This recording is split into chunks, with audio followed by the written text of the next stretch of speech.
Bismillahirrahmanirrahim. Assalamualaikum warahmatullahi wabarakatuh. Innalhamdulillah nahmaduhu wa nasta'inuhu wa nastaghfiruh wa na'udzu billahi min shururi anfusina wa sayyiati a'malina. May yahdihillahu fala mudilla lahu wa may yudlil fala hadiya lahu. Asyhadu an la ilaha illallah wahdahu la syarika lah wa asyhadu anna Muhammadan abduhu wa rasuluhu la nabiyya wa la rasula ba'dah. Qala Allahu jalla jalaluhu ya ayyuhallazina amanu taqullaha haqqa tuqatih wa la tamutunna illa wa antum muslimun. Amma ba'du fa inna asdaqal hadisi kitabullah wa khairul huda huda Muhammad sallallahu alaihi wasallam wa syarrul umuri muhdatsatuha amma ba'du. Masyarul muslimin rahimani wa rahimakumullah. Segala puji bagi Allah Subhanahu wa taala yang pada malam hari berbahagia ini ya.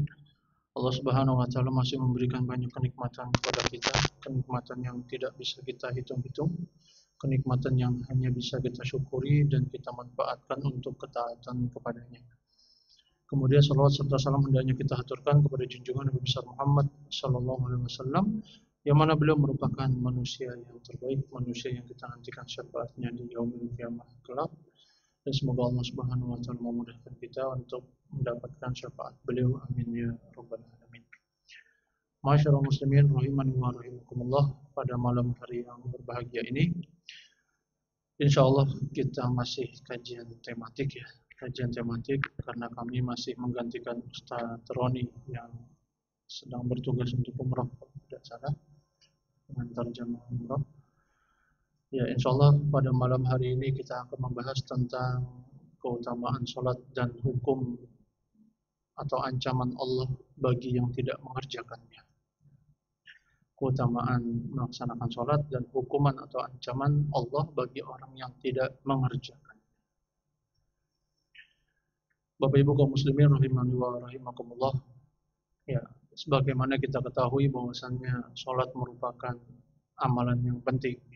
Amalan yang penting karena dia termasuk dalam salah satu rukun Islam.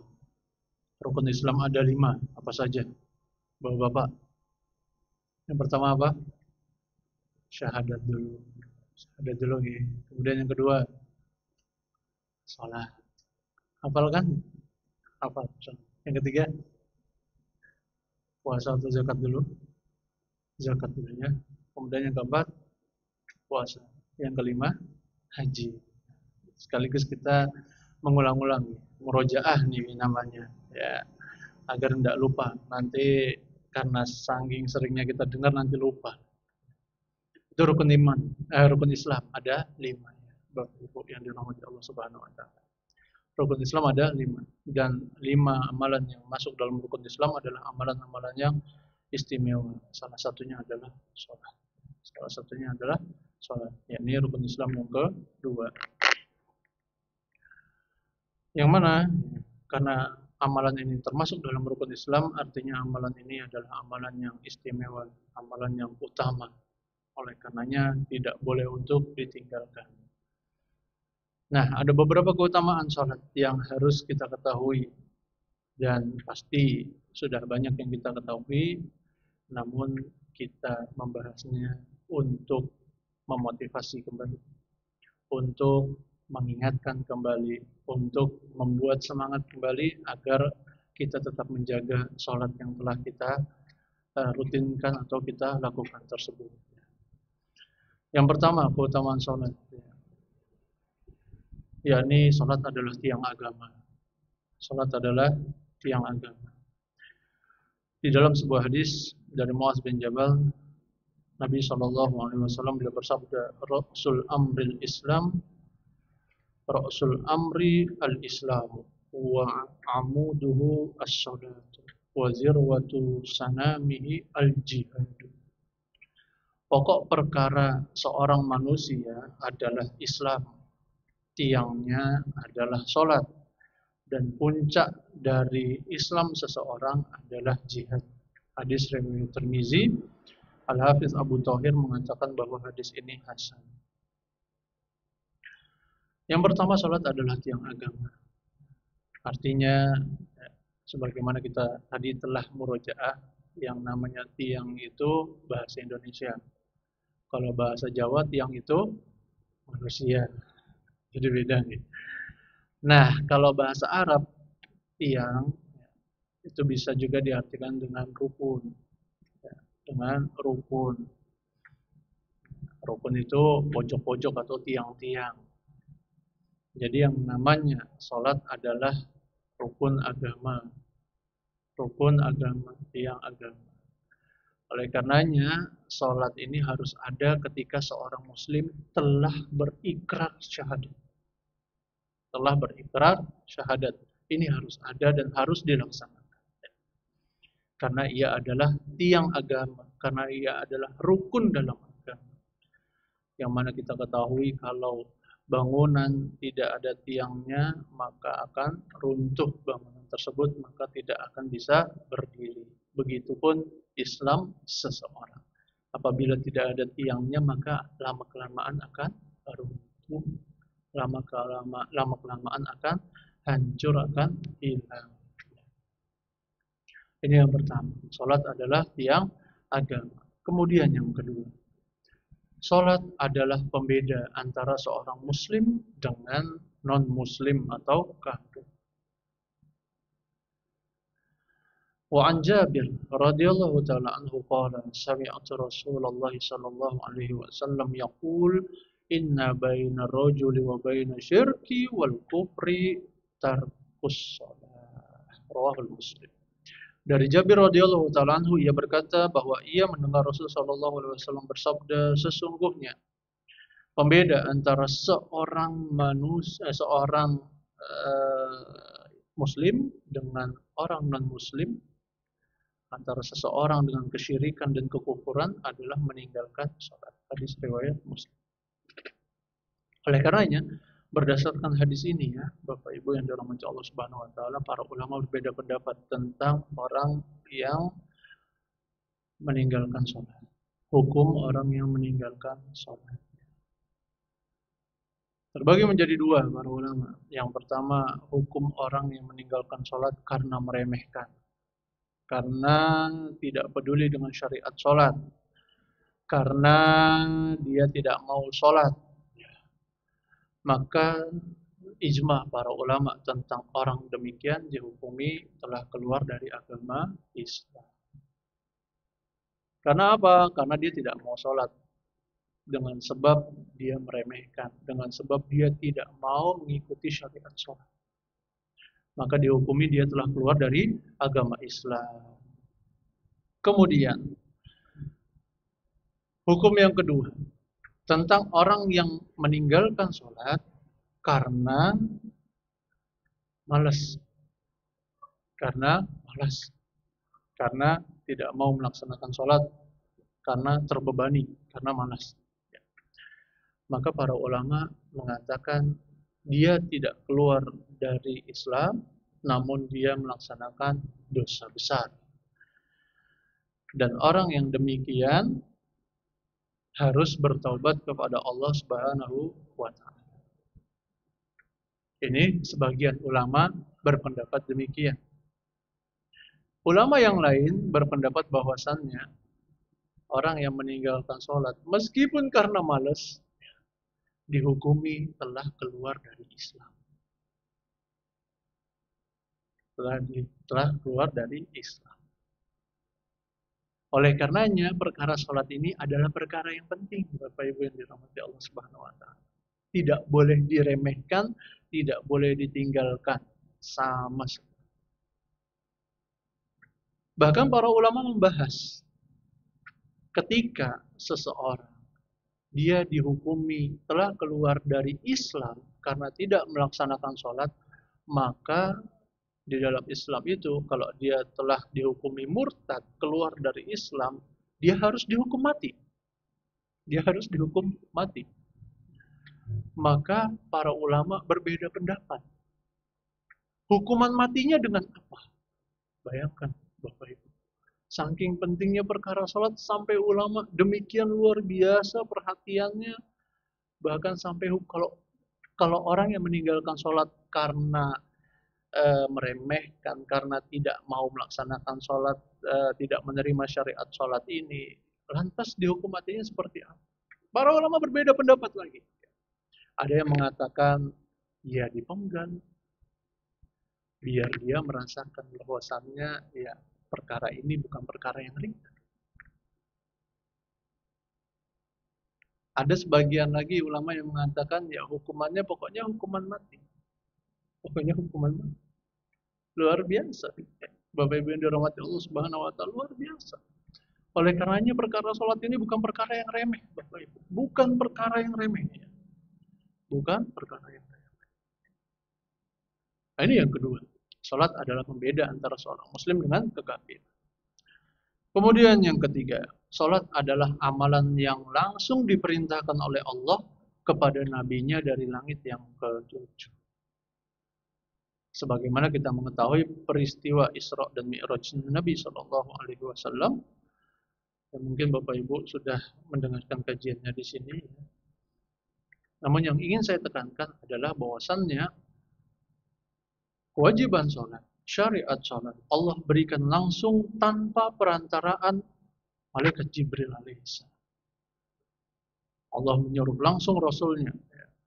Allah menyuruh langsung Rasulnya untuk melaksanakan syariat sholat. Dari yang semula berapa kali? Berapa? Ya 50. Bayangkan baik. Bapak Ibu sholat 50 kali sehari semalam. Coba bayangkan 24 jam ya. Kemudian dibagi 50. Kita bisa bayangkan kalau kata para ulama setengah jam sekali kita bisa melaksanakan sholat. Akan memberatkan sampai akhirnya dipangkas 5 kali sholat. Alhamdulillah. Ini yang ketiga. Kemudian yang keempat. Salat adalah amalan pertama yang akan dihisab oleh Allah Subhanahu wa taala terkait hubungan seorang hamba dengan Rabb-nya. Dari Abu Hurairah radhiyallahu taala anhu, Nabi sallallahu alaihi wasallam bersabda, inna awwala ma yuhasabu bihi al-'abdu yaumal qiyamah min 'amalihi salatuhu. Fa in salahat faqad aflaha wa anjaha wa in fasadat faqad khaba wa khasara. Sesungguhnya amalan hamba yang pertama kali akan dihisab pada hari kiamat adalah salatnya. Apabila salatnya baik, dia akan mendapatkan keberuntungan dan keselamatan. Apabila salatnya rusak, dia akan menyesal dan merugi. Masya Allah. Ya. Ternyata pertama kali yang akan dihisab oleh Allah Subhanahu wa taala pada hari kiamat adalah perkara salat. Sudah salat atau belum? Ada yang bolong enggak salat? Setelah itu, salatnya benar atau enggak? Oleh karenanya ya, Bapak Ibu yang dirahmati Allah Subhanahu wa taala, sekali lagi ya, perkara salat ini adalah bukan perkara yang remeh. Bukan perkara yang bisa diremehkan, bukan perkara yang ditinggalkan. Meskipun bisa jadi kita melihat ya, Bapak Ibu ya, seorang yang meninggalkan sholat itu ya tetap aja Ustaz, hidupnya enak-enak saja. Ya, makin kaya juga. Orang-orang kafir tuh yang nggak sholat juga makin kaya saja. Ya, kita harus ingat bahwasannya ada hadis yang demikian yang tadi kita bacakan. Bahwasannya amalan pertama yang akan dihisab adalah perkara sholat. Sebelum perkara yang lain. Sebelum perkara yang lainnya, sebelum perkara hutang, sebelum perkara birrul walidain, sebelum perkara zakat, sebelum perkara puasa dan yang lainnya, Allah akan menghisab sholatnya. Menghisab sholat terlebih dahulu. Oleh karena yang Nabi SAW sangat perhatian terhadap hal ini. Maka Bapak Ibu yang dirahmati Allah Subhanahu wa taala, ya, perkara salat adalah perkara yang luar biasa. Kemudian yang kelima, orang yang salat akan masuk surga. Orang yang salat akan masuk ke dalam surga. Hadisnya yakni dari kisahnya Rabi'ah bin Ka'ab al-Aslami radhiyallahu taala anhu, yang mana ia adalah pembantu Nabi sallallahu alaihi wasallam. Kuntu abitu ma'a Rasulillah sallallahu alaihi wasallam fa ataituhu biwudu'ihi wa hajatihi faqala li sal. Aku pernah menginap bersama Nabi sallallahu alaihi wasallam. Aku mendatangi beliau dengan membawakan air wudhu dan keperluan beliau saat beliau ingin tahajud. Kemudian beliau berkata kepadaku, wahai Rabi'ah, sal, mintalah wahai Rabi'ah. Fakultu as'aluka murafaqataka fil jannah. Aku berkata, ya Allah, aku berkata, wahai Rasul, aku meminta kepadamu supaya aku dapat menemanimu di surga. Qala aw ghairu dzalik. Beliau berkata kembali, apakah ada permintaan selain itu wahai Rabi'ah?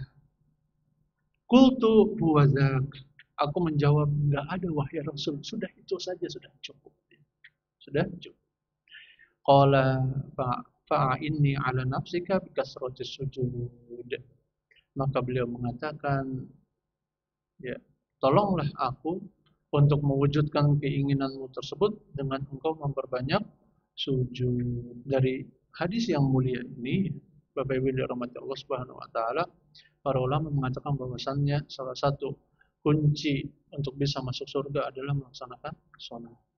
Karena Nabi mengatakan, tolonglah aku untuk mewujudkan keinginanmu, yakni menemaniku di surga dengan memperbanyak sujud. Hadis riwayat Muslim, hadis sahih riwayat Muslim.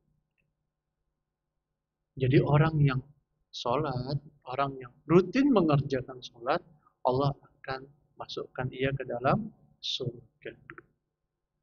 Tinggal niatnya dan tata caranya diperbaiki. Karena ada juga hadis Nabi SAW yang mengatakan bahwasannya ada orang yang melaksanakan sholat 30 tahun, 40 tahun, 50 tahun, 60 tahun. Akan tetapi dia tidak mendapatkan pahala sholatnya sedikit pun. Kita bayangkan, Bapak Ibu yang dirahmati Allah Subhanahu wa taala. Kita sudah sholat dari saat kita balik sampai saat ini, mungkin ada yang umurnya 60 tahun ya. Berarti sudah kurang lebih 45 tahun atau 55 tahun melaksanakan sholat. 40 atau 50 tahun melaksanakan sholat. Namun ya kita bayangkan, ya Allah, kalau hadis ini menimpa saya bagaimana? Itu seorang muslim itu begitu ya, Bapak Ibu ya. Yang namanya seorang muslim itu kalau ada hadis diterapkan ke dirinya dulu. Diterapkan ke dirinya dulu. Oh, ada orang yang sholat selama itu tidak diterima oleh Allah Subhanahu wa taala. Kalau diri saya bagaimana ya? Kalau itu diri saya bagaimana? Nah, seorang muslim begitu dulu. Bapak Ibu yang dirahmati Allah Subhanahu wa taala. Sehingga dia akan introspeksi diri. Ia akan terus memperbaiki diri. Jangan ketika ada sebuah hadis yang demikian yang kita rasani tetangga kita atau teman kita dulu, jangan. Wah, kuwi koncoku. Wah, itu temanku itu wis koyo ngono, ora tau salat, ora tau ngibadah, kerjane mung mendem ae. Nah, jangan demikian, Bapak Ibu. Jangan demikian karena ayatnya jelas. Ku anfusakum wa ahlikum nar. Ya. Jagalah diri kalian dan keluarga kalian. Ini kuncinya. Kuncinya prinsip hidup seorang muslim ini dalam ayat ini adalah jaga diri kita dulu, jaga keluarga kita, baru orang lain. Jaga diri kita, jaga keluarga kita, baru orang lain. Perbaiki diri kita dulu, perbaiki keluarga kita, baru perbaiki orang lain. Jangan seperti lilin, kata para ulama. Jangan seperti lilin, membakar dirinya untuk menerangi orang lain. Membakar dirinya sendiri, memberikan madarat kepada dirinya untuk memberikan maslahat kepada orang lain.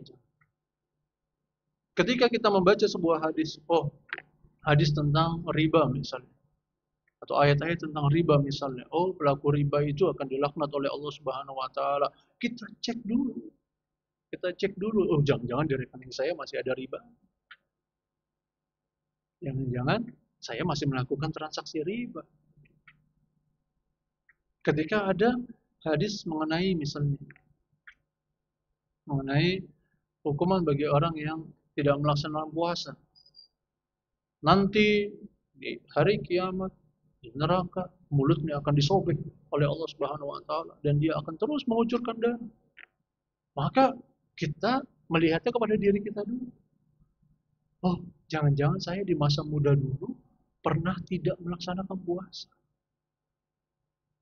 Oh, jangan-jangan orang tua saya pernah nggak puasa. Nah, ini prinsipnya hidup seorang muslim seperti ini, Bapak. Jadi, dia harus mengajak bicara dirinya dulu, mengajak bicara keluarganya dulu, baru mengajak bicara orang lain. Seperti itu. Memang ada hadis dari Nabi SAW, balikul anni walau ayat. Sampaikan kepadaku meskipun satu ayat. Namun patut kita ketahui, orang yang menyampaikan satu ayat tersebut harus diamalkan dulu. Harus diamalkan dulu. Kalau enggak, dia akan terkena hadis Nabi SAW yang lain. Ya. Oleh karena ya, Bapak Ibu yang dirahmati Allah Subhanahu Wa Taala, ketika kita membaca hadis-hadis yang berisi ancaman misalnya, membaca ayat-ayat Al-Quran yang berisi ancaman misalnya, nah itu kita renungi untuk diri kita sendiri, kemudian kita beritahu keluarga kita dan kita perbaiki keluarga kita, baru kita berbicara dengan orang. Kemudian, yang keenam, salat adalah satu-satunya ibadah yang harus dilakukan apapun keadaan. Nah, ini luar biasanya perkara salat, Bapak. Kalau kita tidak bisa berdiri, apa kata Nabi? Suruh duduk. Kalau tidak bisa duduk, suruh apa? Berbaring. Kalau berbaring tidak bisa menggerakkan anggota badannya, berisyarat dengan isyarat mata. Kalau di darat tidak mungkin, kita sholat bisa di udara, misalnya di pesawat waktu mau berangkat umroh, atau di laut. Diperintahkan oleh Allah Subhanahu Wa Taala untuk melaksanakan sholat apapun keadaan. Kalau kita safar, jamak qashar. Insyaallah. Makanya perkara sholat ini adalah perkara yang luar biasa penting dan tidak boleh untuk diremehkan. Sama sekali tidak boleh diremehkan. Ajak keluarga kita, pantau terus, awasi terus keluarga kita. Tanya anak-anak kita, tanya pasangan kita, bersolat. Tanya seperti itu. Ini adalah bentuk perhatian, ini adalah bentuk kasih sayang kita selaku orang tua, bentuk kasih sayang kita selaku pasangan kepada pasangan kita. Karena sejatinya nasihat itu adalah menginginkan kebaikan. Yang namanya nasihat itu menginginkan kebaikan untuk orang yang dinasihati.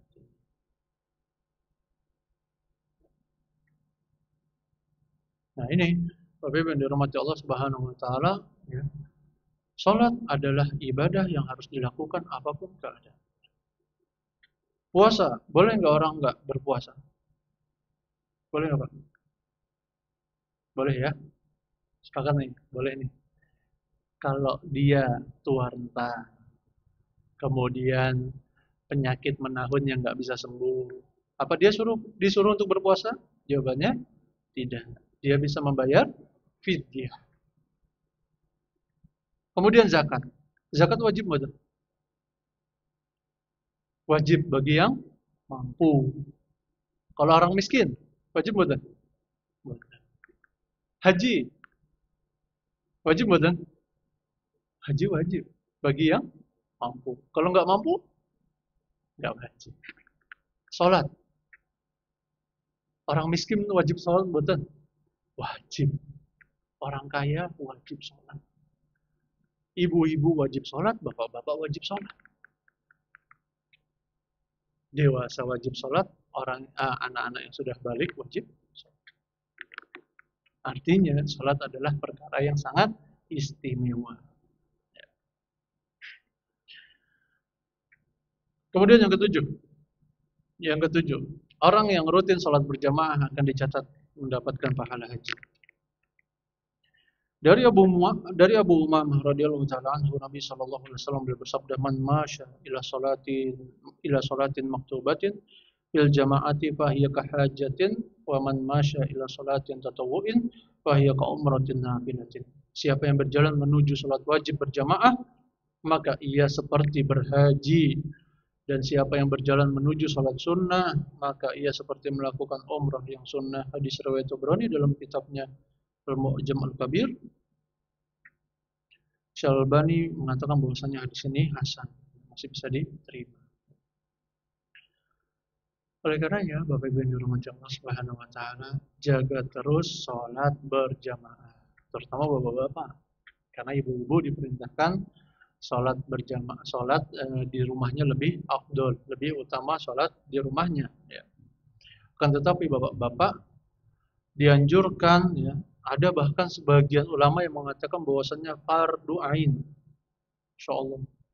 Sampai sebegitu perhatiannya dalam perkara sholat, sebagian ulama mengatakan bahwasannya yang namanya sholat berjamaah itu fardu ain.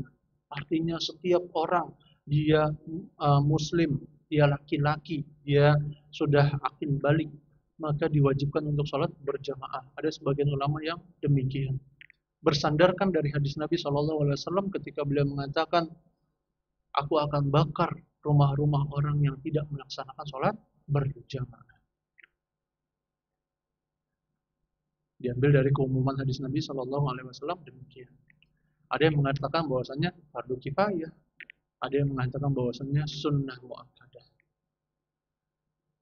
Oleh karenanya, untuk lebih amannya, ya, Bapak Ibu yang dirahmati Allah Subhanahu wa taala, mari sholat berjamaah bagi bapak-bapak. Mari sholat berjamaah bagi bapak-bapak. Kita mengetahui bahwasannya ada hadis, ya, yang mengatakan kalau pahalanya sholat berjamaah itu sebanyak berapa? 27 derajat. Sebagian hadis mengatakan 25 derajat dibandingkan sholat sendirian. Bagi orang yang pintar matematika, ya, 25 atau 27 dibandingkan 1, banyakkan mana, Pak? Ya, banyakkan 25 tuh. Ya kan, Pak, ya? Sepakat nih kita ya? Oke, sepakat ya? 25 atau 27 derajat itu lebih banyak daripada 1 derajat, ya. Maka orang pintar mana, ya, yang mau melalaikan, yang mau menyia-nyiakan, yang mau membuang kesempatan mendapatkan 25 atau 27 derajat pahala melaksanakan sholat berjamaah, kemudian mengorbankan hanya mendapatkan 1 derajat. Ya. Orang pintar mana? Yang pintar hitung-hitungan matematika, mana ada orang yang mau membandingkan hal yang demikian, ya. Bapak Ibu yang dirahmati Allah Subhanahu wa taala. Oleh karenanya, ini diantara keutamaan sholat berjamaah, ya. Pahalanya lebih banyak daripada sholat sendirian. Maka mari sholat berjamaah, yang terkhusus bagi bapak-bapak. Kemudian yang ke-8. Waktunya tinggal 12 menit lagi. Yang ke-8, salat adalah penyejuk jiwa. Salat adalah penyejuk jiwa. Nabi SAW pernah bersabda kepada Bilal, "Kum ya Bilal, fa'arih Nabi salah." Berdirilah wahai Bilal, rehatkanlah kami, istirahatkanlah tubuh-tubuh kami dengan mendirikan salat. Hadis riwayat Abu Dawud, dan hadis ini sahih. Beliau menyuruh kepada Bilal untuk apa? Melaksanakan sholat. Kum ya Bilal, artinya, ya, berdirilah wahai Bilal, serulah orang untuk melaksanakan sholat. Istirahatkanlah kami dengan mendirikan sholat. Ternyata rehatnya beliau dengan mendirikan sholat. Mari kita lihat dan kita refleksikan dengan diri kita sendiri, ya, Bapak Ibu yang dirahmati Allah Subhanahu wa taala. Oleh karenanya, orang-orang soleh itu, kalau Bapak Ibu mau tahu, orang-orang soleh itu, mungkin juga pernah saya sampaikan di situ. Orang-orang soleh itu istirahatnya dengan sholat. Contohnya adalah Utsman bin Affan radhiyallahu ta'ala anhu. Beliau pernah suatu ketika melaksanakan sholat tahajud di bulan Ramadan. Itu dimulai dari habis selesai sholat Isya. Ya, dimulai setelah sholat isya kemudian sholat ba'diyah isya dan baru selesai menjelang sahur. Insya Allah berapa jam itu berdiri Bapak Ibu ya, 8 jam kurang lebih beliau berdiri untuk melaksanakan sholat tahajud. Hari Nabi SAW, mereka orang-orang yang mulia itu istirahatnya dengan sholat. Rebahan boleh juga, namun mereka memilih yang lain. Mereka memilih yang lain, cara yang lain. Kalau kita kelelahan, kita kecapean, kita mau istirahat, kita mau tidur, silahkan. Namun sebagian orang-orang soleh yang luar biasa kesolehannya, yang ahli ibadah, mereka rela untuk mengorbankan sebagian dari waktunya untuk bermunajat kepada Allah Subhanahu wa taala. Oleh karenanya kita sering mendapatkan hadis Nabi sallallahu alaihi wasallam, mendengarkan hadis Nabi yang beliau berdiri untuk sholat sampai kakinya bengkak-bengkak. Bagaimana tidak bengkak ya? Bapak Ibu yang dirahmati Allah Subhanahu wa taala, bagaimana tidak bengkak? Pada rakaat pertama saja beliau sudah membaca Al-Baqarah, An-Nisa dan Ali Imran. 3 surat. Jadi awal-awal Al-Qur'an beliau baca dalam satu rakaat. Bagaimana kakinya tidak bengkak? Bagaimana kaki beliau tidak pecah-pecah? Kalau demikian hebatnya beliau dalam bermunajat kepada Allah Subhanahu wa taala. Maka Aisyah sampai terheran-heran, wahai Rasul, engkau adalah orang yang sudah dihapuskan dosanya, diampuni dosanya yang lalu maupun yang akan datang. Mengapa ibadahmu sampai demikian, wahai Rasul? Maka apa kata Nabi? Afala an akuna abdan syakura. Wahai Aisyah, masa aku gak boleh jadi orang yang bersyukur? Masya. Cara syukur beliau dengan melaksanakan sholat yang sebegitu luar biasa. Adapun kita di zaman ini Bapak Ibu yang dirahmati Allah Subhanahu wa taala, sebagian kita yang KTP-nya muslim tidak sholat. Ada sebagian kita yang sholatnya cepat. Insyaallah. Ya. Ada yang tarawih 23 rakaat. Berapa menit, Pak? Yang tercepat yang Bapak tahu berapa menit coba? Di berita. Ada yang kalau nggak salah ya, ada yang 8 menit, ada yang 10 menit. Masya Allah. Ya, luar biasa ya. Padahal Nabi menjadikan sholatnya sebagai penyejuk jiwa. Orang kalau sejuk jiwanya itu pasti dia mau berlama-lama dengan bermunajat kepada Allah Subhanahu wa taala dengan Rabbnya. Itu sudah logikanya. Baik, Bu ya. Kalau kita nyaman dengan seseorang misalnya, kita nyaman dengan istri kita. Kita nyaman dengan anak kita, pasti ngobrolnya lama. Pasti ngobrolnya lama. Kalau kita nyaman dengan istri kita, pasti rumah tangganya lama. Puluhan tahun. Bahkan maut yang memisahkan. Namun kalau kita sudah tidak ada kenyamanan lagi, maka ya obrolan itu mungkin semenit 2 menit selesai. Nah ini kita bisa analogikan ke sholat. Kalau kita nyaman dengan Allah Subhanahu wa taala, kita seakan-akan berdiri di hadapan Allah Subhanahu wa taala. Kita menceritakan seluruh keluh kesah kita dengan Allah Subhanahu wa taala, maka kita akan nyaman. Kita akan curhat dengan curhatan yang luar biasa kepada Allah Subhanahu wa taala. Zat yang tidak pernah mengeluh ketika dicurhati oleh seluruh hamba-Nya. Kalau kita curhat kepada manusia, manusia pasti akan ngeluh. Kowe iki sambat terus. Kerjamu mau sambat ae. Tapi kalau Allah Subhanahu wa taala justru Allah senang ketika hambanya sambat kepada dirinya. Dialah Allah yang membuka pintunya 24 jam. Yang membuka pintunya sepanjang hayat kita untuk menerima curhatan. Maka Bapak Ibu yang dirahmati Allah Subhanahu wa taala, mari kita jadikan salat kita sebagai penyejuk jiwa kita. Kemudian yang berikutnya, salat diperintahkan semenjak anak-anak. Dari Amr bin Shu'aib, dari bapaknya, dari kakeknya radhiyallahu taala anhu, Beliau meriwayatkan bahwa Rasulullah SAW bersabda, "Muru auladakum bis-shalah wa hum abna'i sinin, wa hum abna'u sinin, wa hum abna'u sab'i sinin, wadribuhum 'alaiha wa hum abna'u 10 sinin, wa farriqu bainahum fil madaji." Perintahkan anak kalian untuk mengerjakan salat ketika berumur 7 tahun. Sekadar diperintah. Nah, ini contohnya anak saya, baru umur 5 tahun. Saya nggak mau memaksa dia, yang penting kamu salat. Mau dia melaksanakan, mau tidak melaksanakan, yang penting dia sudah diperintah. Pukul mereka jika tidak mengerjakannya ketika mereka berumur 10 tahun. Ketika sudah 10 tahun, maka diusahakan anak ini sudah melaksanakan sholat dengan rutin. Kemudian pisahkanlah tempat-tempat tidur mereka. Hadis riwayat Abu Dawud, Al-Hafiz Abu Thahir mengatakan bahwasanya hadis ini sahih. Jadi, Bapak Ibu yang dirahmati Allah Subhanahu wa taala, ketika anak kita umur 7 tahun, kita ajak ke masjid. Kita ajak ke masjid. Umur 7 tahun itu sudah tamyiz betul.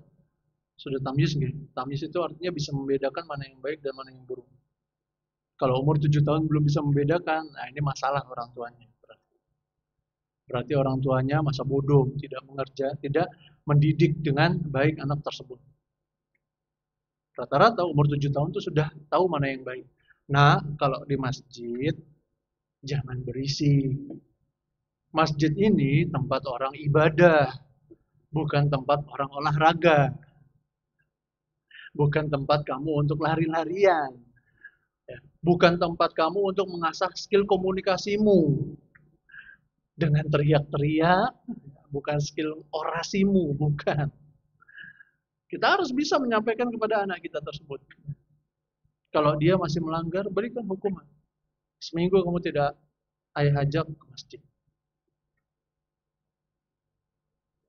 Berikan hukuman demi. Agar apa? Agar mereka bisa mengetahui bahwasannya sholat ini adalah perkara yang penting. Harus diperhatikan. Ketika mereka sudah berumur 10 tahun, kita bisa memukul mereka dengan pukulan kasih sayang. Bukan dengan pukulan layaknya kita berantem dengan orang. Bukan. Pukul saja dan di bagian-bagian yang diperbolehkan. Karena ada bagian-bagian yang tidak dibolehkan oleh syariat untuk dipukul. Misalnya wajah. Ini nggak boleh dipukul. Ini tidak boleh dipukul. Nah, ini sholat diperintahkan semenjak anak-anak. Setelah kita ketahui ya, Bapak Ibu yang dirahmati Allah Subhanahu wa taala, keutamaan sholat yang banyak sekali, maka kita juga akan memberitahukan ancaman Allah Subhanahu wa taala bagi orang-orang yang meninggalkan sholat. Yang pertama, orang yang meninggalkan sholat adalah orang yang dicela oleh Allah Subhanahu wa taala. Allah Subhanahu wa taala berfirman dalam surat Maryam ayat 59, "Fakhalafa min ba'dihim khalqun adaa'us salata wattaba'us syahawati fasawfa yalqawna ghayya." Maka datanglah sesudah mereka pengganti-pengganti yang jelek yang menyia-nyiakan salat dan memperturutkan hawa nafsunya, dan mereka kelak akan menemui kesesatan. Maryam ayat 59. Ya, Allah mencela dalam ayat ini orang-orang yang